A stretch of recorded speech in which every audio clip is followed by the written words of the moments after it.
escudriñando este texto de la segunda carta del apóstol San Pablo a Timoteo,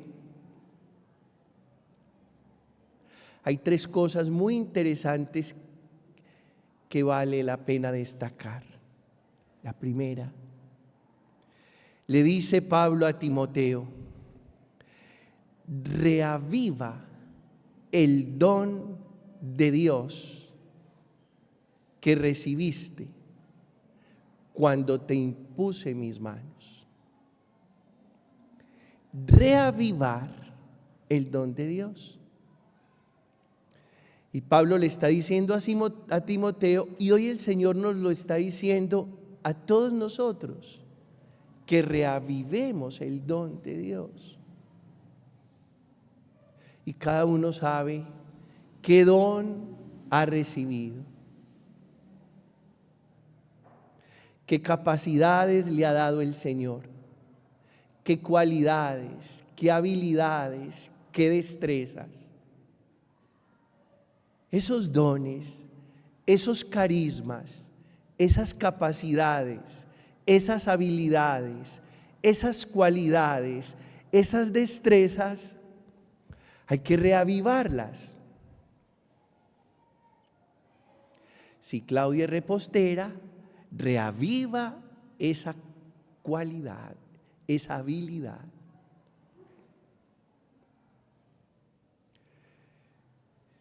¿Cómo se reaviva un don, un carisma, una capacidad, una habilidad, una destreza? Les voy a recordar. Se aviva en el ejercicio continuo de ese don, de ese carisma, de esa habilidad, de esa capacidad, de esa destreza. En el ejercicio. Nosotros nos volvemos maestros de lo que practicamos. Por eso decimos que la práctica hace al maestro. ¿Cómo reavivo yo el don de la palabra? Predicando. Y entre más predico, más se reaviva ese don. Es decir, en el ejercicio. Si dejo de ejercer el don, ese don se va muriendo. Luz Dari tiene el don, el carisma de servir. ¿Cómo se reaviva el don del servicio en doña Luz Dari? Sirviendo.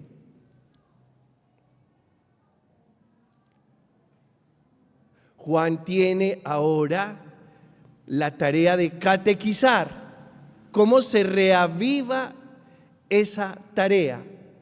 Catequizando. Es en el ejercicio.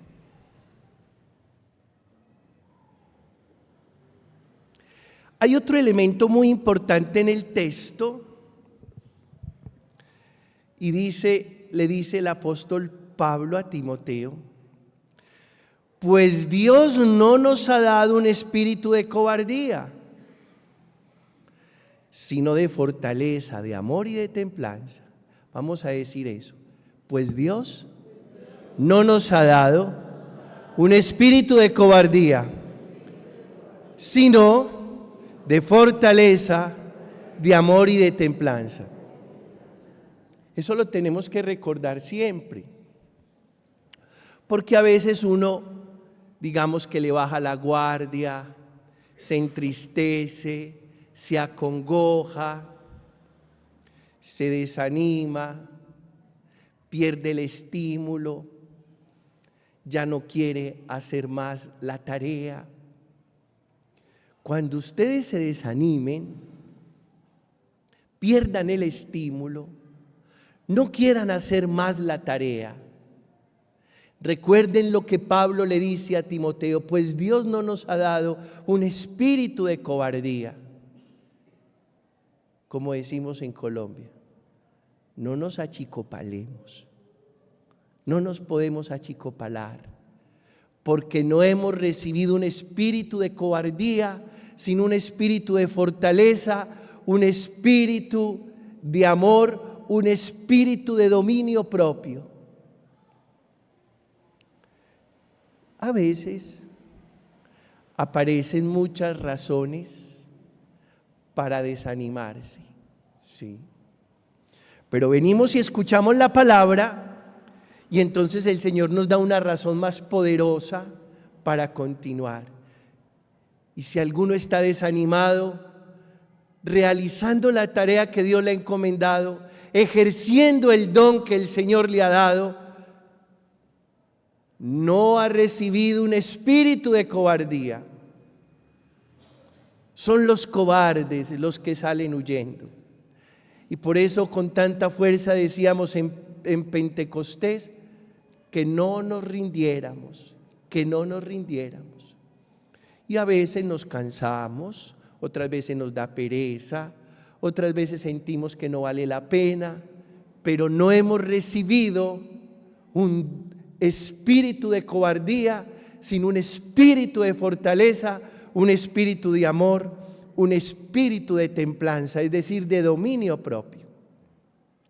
Lo tercero, hermanos, el apóstol está contando que le ha tocado muy difícil, le ha tocado muy difícil. Ha sido perseguido, ha sido apaleado, ha sido apedreado, lo han metido a la cárcel y dice que todo eso lo ha sufrido en carne propia, pero que no se avergüenza porque sabe en quién Él ha puesto su confianza. Entonces, los padecimientos, nada que hacer, los padecimientos. Levante la mano el que no vive padecimientos en la vida. ¿Vio? Todos tenemos padecimientos. Ahora, los padecimientos no pueden hacernos sentir víctimas, ni terminar diciendo que somos los más de malas. No, Pablo no está diciendo acá, con todas las persecuciones, con todas las peripecias, adversidades que ha vivido, Pablo no está diciendo, y yo, Timoteo, que soy el más de malas. No, aquí no dice así. Aquí no dice así. Pablo está diciendo que es consciente de las adversidades, pero que eso no lo avergüenza. Es decir, eso no lo desanima, eso no hace que él baje la guardia, eso no lo amarga, eso no lo vuelve un desdichado. No lo vuelve un desdichado, no lo avergüenza, no lo desanima. ¿Por qué? Porque sabe en quién ha puesto su confianza. Porque sé de quién me he fiado y estoy firmemente convencido de que tiene poder para velar por mi depósito hasta aquel día. La pregunta es, ¿será que se me olvida en quién he puesto mi confianza, que me dan tan duro los problemas de la vida? ¿Será que me olvida? Porque a veces a ustedes, a mí, a todos, los problemas de la vida nos dan muy duro, a tal punto que uno muchas veces quisiera como desaparecer, ¿cierto? Que uno dice, pero vea pues, me la montaron. Sí.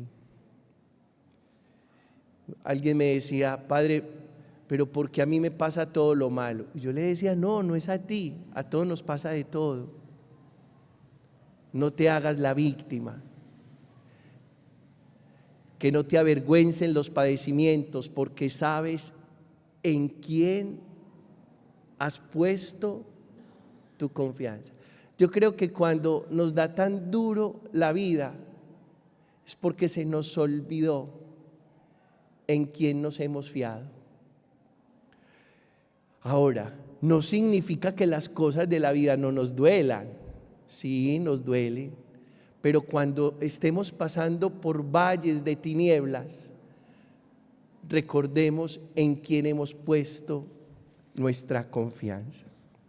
Y luego, hermanos, termino con algún mensaje que nos trae el Evangelio. ¿Por qué los saduceos no creían en la resurrección? Eso es una buena pregunta. Los saduceos venían de un sacerdote llamado Sadoc, que fue sacerdote en tiempos del rey David. De ahí viene el grupo de los saduceos. Y estos saduceos fueron perdiendo su vena o su fuerza espiritual y se convirtieron en un grupo más político que espiritual. Y claro, perdieron la esencia. Ustedes se han dado cuenta que a veces nosotros perdemos la esencia, que hay instituciones que pierden la esencia, que hay personas que pierden la esencia, que hay profesionales que pierden la esencia, que hay comunidades que pierden la esencia, que hay fundaciones que pierden la esencia, que hay corporaciones que pierden la esencia. Que lo que hoy es la corporación X no se parece a su fundador, que lo que hoy es la comunidad X no se parece en nada a quien la fundó. Eso pasa. Que las intenciones que teníamos cuando estábamos en la universidad se diluyeron y que hoy nuestra vida no se parece a las intenciones que teníamos cuando estábamos estudiando o cuando nos entrevistó el decano de la universidad, que nos preguntó por qué queríamos estudiar esa carrera y que le dijimos que queríamos servirle a la gente y ayudarle a la humanidad. Es que la esencia se pierde. Y a los saduceos se les perdió la esencia. Inicialmente venían del sacerdote Sadoc, un grupo religioso, un grupo muy espiritual, y se dejaron pervertir, perdieron la esencia y terminaron siendo un grupo más político que espiritual. Y precisamente porque dejaron de ser un grupo más político que espiritual, abandonaron las creencias fundamentales, entre ellas, ¿cuál? La resurrección. Es decir, ya no creían en la vida eterna y precisamente por eso le preguntan a Jesús, le ponen este caso de la ley del levirato, así se llama, la ley del levirato, que si el hombre moría, dejaba a su viuda sin hijos, ¿la heredaba quién? El hermano. Y a esta viuda la heredaron los 7 hermanos porque ninguno dejó hijos en ella. Y le preguntan, tal vez con el ánimo de burlarse de esa creencia de la resurrección. Y Jesús responde sabiamente. Y yo quisiera recoger todo eso para decir, ¿saben por qué nosotros aquí necesitamos estos amores? Porque nos sentimos incompletos. Por eso aquí necesitamos el amor de la pareja, el amor del hermano, el amor del hijo, el amor del amigo, el amor de la servidora de la comunidad, el cariño, el afecto del hermano de comunidad. Claro, ¿y por qué? Porque aquí siempre nuestro corazón estará ¿qué? Incompleto, siempre. Por eso San Agustín decía, nos hiciste, Señor, para ti, y nuestro corazón vive inquieto hasta que no descanse en ti. San Agustín de Hipona, siglo IV. Nos hiciste, Señor, para ti, y nuestro corazón vive inquieto hasta que no descanse en ti. A razón de esas inquietudes del corazón, uno tiene que casar, y tiene que tener hijos, y tiene que tener cuñados, y tiene que tener suegra, y tiene que tener nuera, y tiene que tener yernos, y tiene que tener papás, y tiene que tener hermanos. Cuando nos muramos y resucitemos.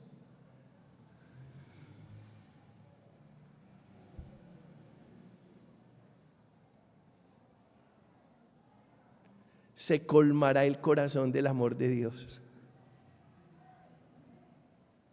Mi mamá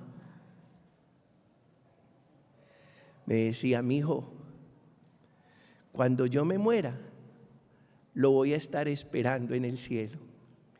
Y le decía: mamá, ni me espere mucho. ¿Por qué? Porque cuando yo me muera y me encuentre contigo, si tú te mueres primero, será lindo el encuentro, pero no será necesario. Porque antes de encontrarme contigo, me encontraré con Dios y mi corazón se saciará de su semblante. Digan amén.